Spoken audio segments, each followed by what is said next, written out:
कि रियासत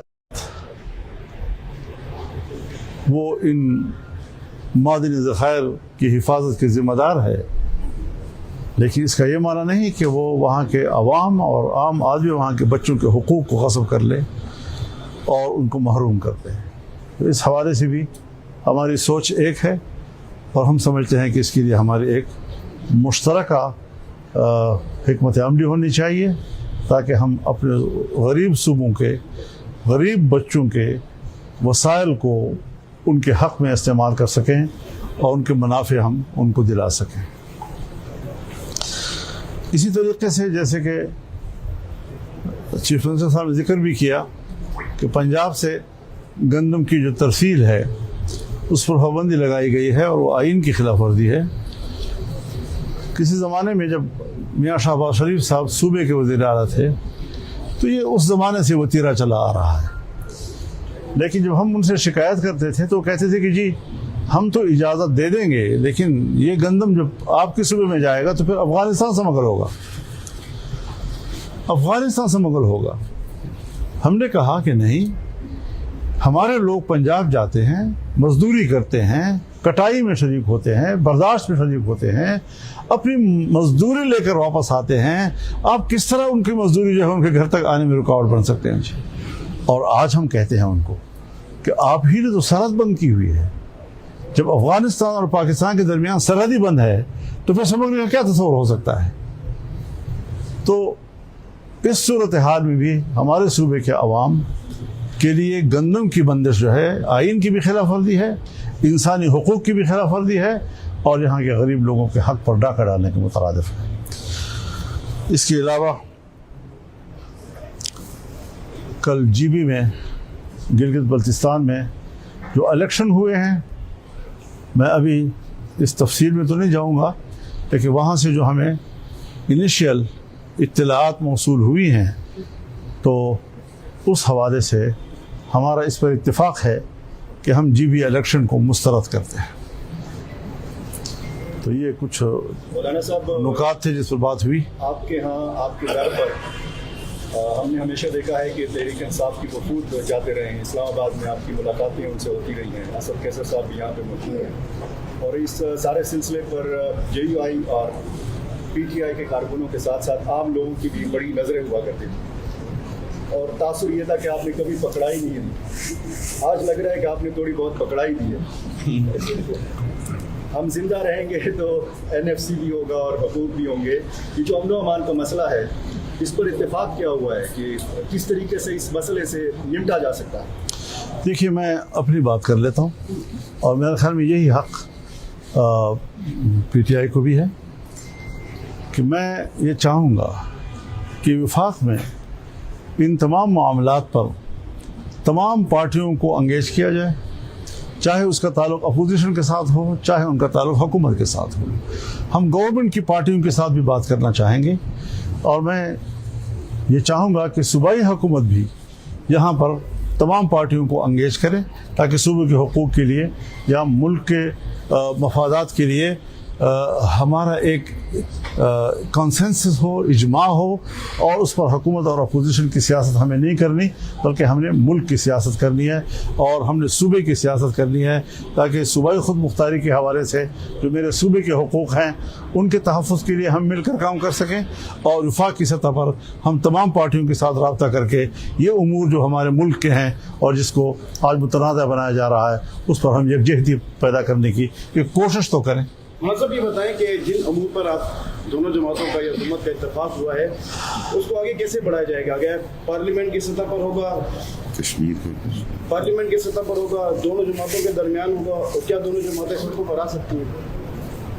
देखिए, बात यह है कि हम जब बिस्मिल्लाह से बात शुरू करते हैं तो आप वन्नास पे खड़े होकर सवाल करते हैं, तो अभी कुछ तो सफ़र करने दें। आज हम बैठे हैं और वही अभी हम सूरत फातिहा में खड़े हैं। तो खैर, बहरहाल इस हवाले से ये अच्छी इब्तिदा है, एक अच्छा माहौल है।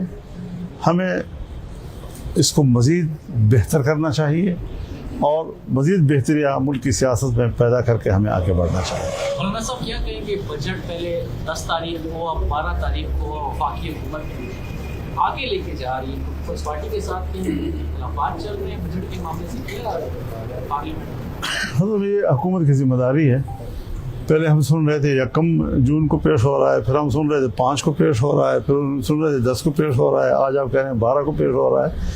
अब इसमें हुकूमत की क्या मजबूरियां हैं उसका हमें इत्तला नहीं है, लेकिन बहरहाल कुछ तो है।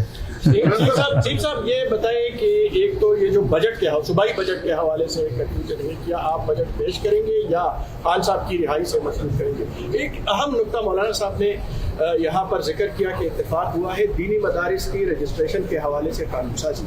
क्या आप सूबाई असम्बली में ये बिल लाएंगे और कानून साजी करेंगे? देखें, सबसे पहले तो हाँ बिल्कुल हम कानून साजी के लिए बिल भी लाएंगे और इंशाल्लाह उसको सपोर्ट भी करेंगे। दूसरी बात जो आपने की है कि देखें ये बजट जो है ये खैबर पख्तूनख्वा के लोगों का हक है।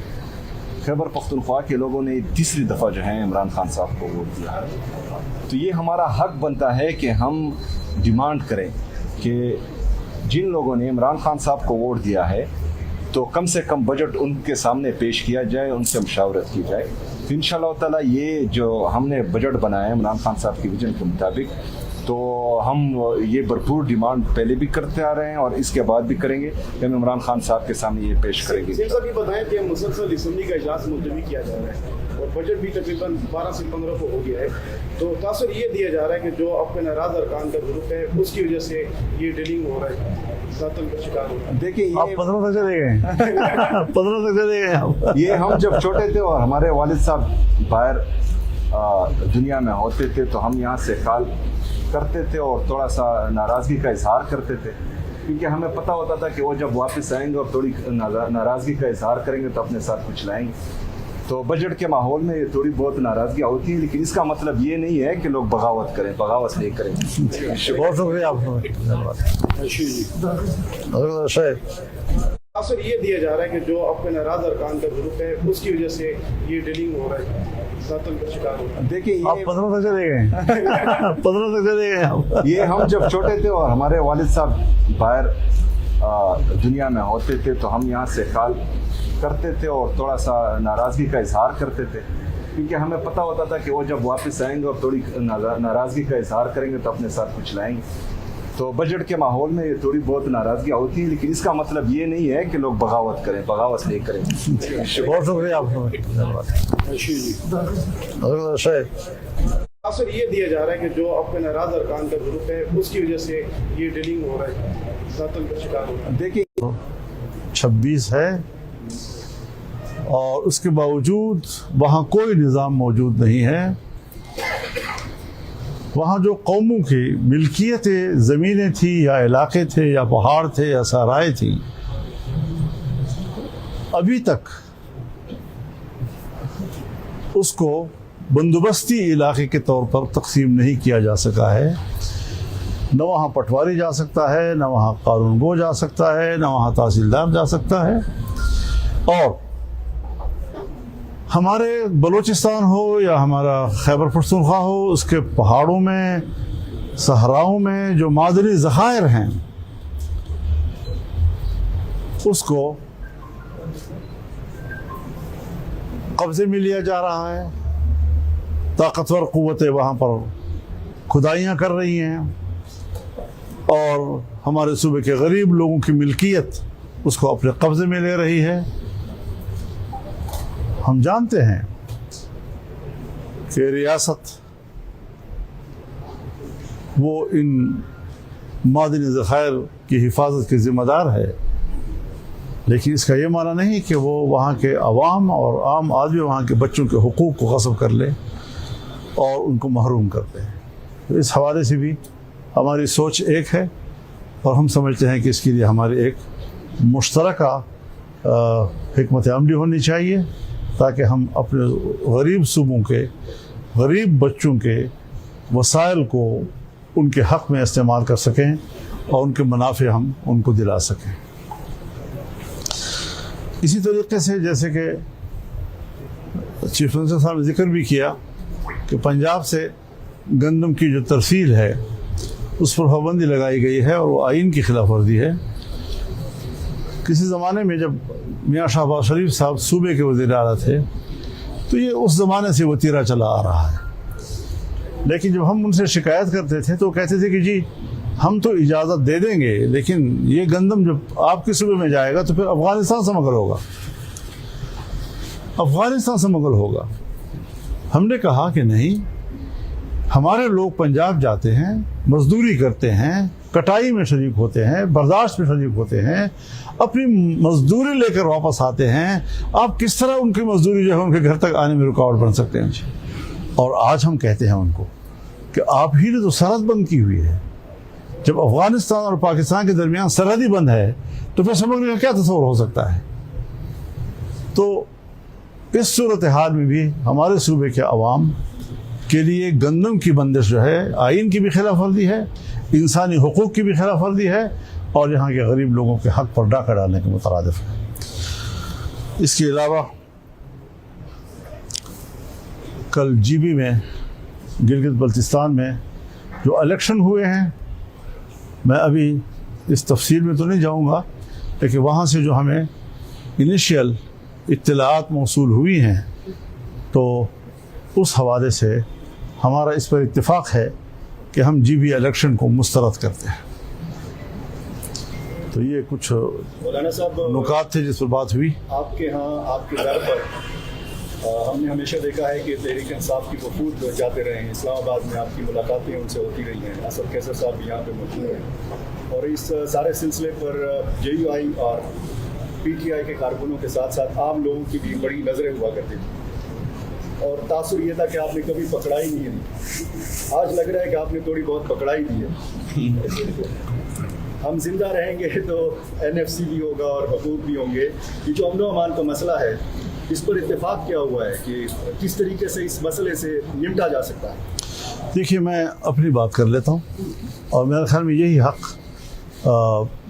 PTI को भी है कि मैं ये चाहूँगा कि वफाक में इन तमाम मामलात पर तमाम पार्टियों को अंगेज किया जाए, चाहे उसका ताल्लुक अपोजिशन के साथ हो, चाहे उनका ताल्लुक हुकूमत के साथ हो। हम गवर्नमेंट की पार्टियों के साथ भी बात करना चाहेंगे और मैं ये चाहूँगा कि सूबाई हुकूमत भी यहाँ पर तमाम पार्टियों को अंगेज करें ताकि सूबे के हुकूक़ के लिए या मुल्क के मफादात के लिए हमारा एक कंसेंसस हो, इजमा हो